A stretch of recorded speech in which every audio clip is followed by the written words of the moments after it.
What's up, gang? Season 22 of Destiny starts today.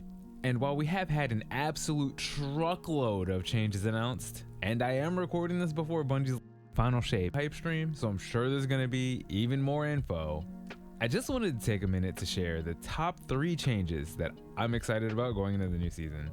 And be sure to share your thoughts on the new info in the comments down below.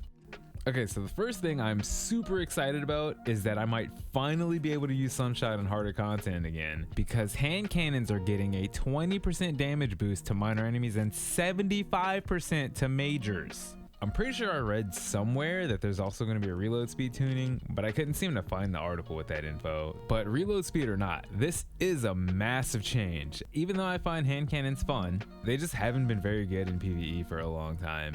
And this change should fix that.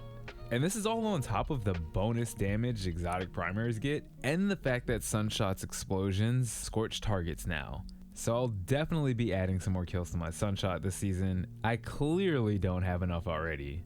And next up on the list is a change to the Renewal Grasp exotic hunter gauntlets. These are released all the way back during Witch Queen, and they were nerfed pretty quick due to them being way too strong in PvP and literally making people unkillable. So in an effort to get things under control, Bungie made it so that equipping the Renewal Grasp doubles the charge time of your grenade. Due to a more recent update where Bungie actually changed the balance of the exotic in PvP versus PvE, they're going to be reverting that cooldown nerf. And I have a feeling that these gauntlets might just change the meta for stasis hunters in PvE. The amount of damage reduction that you're going to be able to have now is going to be absolutely ridiculous. Just throw in a glaive and just never die. And then there's the gun for people who like to punch. Everyone's favorite forgotten kinetic auto rifle, Monte Carlo. Yep, you heard me right, folks. Monte Carlo is finally getting a catalyst. And it looks like it's gonna give us a souped up melee attack with the bayonet at the end of Monte Carlo. Now it seems like you only get access to the special bayonet melee after you stack up its exotic passive, but it's not super hard to do that. And depending on whether or not this melee interacts with our melee damage modifiers, this could be crazy. However, I've been waiting for a Monte Carlo catalyst for a long time, and I really hope that they add a slight stat boost to the gun with this catalyst as well.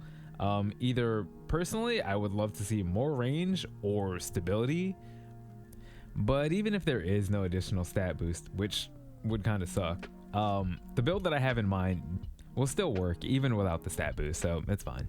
All right, so I know I said 3 things, but here's some honorable mentions of things that I'm curious about but not super excited for. First off is Hallowfire Heart, which is going to be getting changed to revolve more around sunspots, which I used to find fun back when I played Solar Titan, and maybe this will be enough to get me back on that subclass. We'll see. So next up, we've got Geomax stabilizers for Arc Warlocks, and it seems to be getting what I think is a massive buff, and we all know that super could really use some help, but I really only play Arc Warlocks in casual content since I cannot use the glide at all for the life of me. If my channel was on the line and I had to make a jump on my Warlock, you guys would probably never see me again. Don't forget to share your thoughts on all the changes coming up down in the comments below, and as always, stay blessed and keep it Ulu.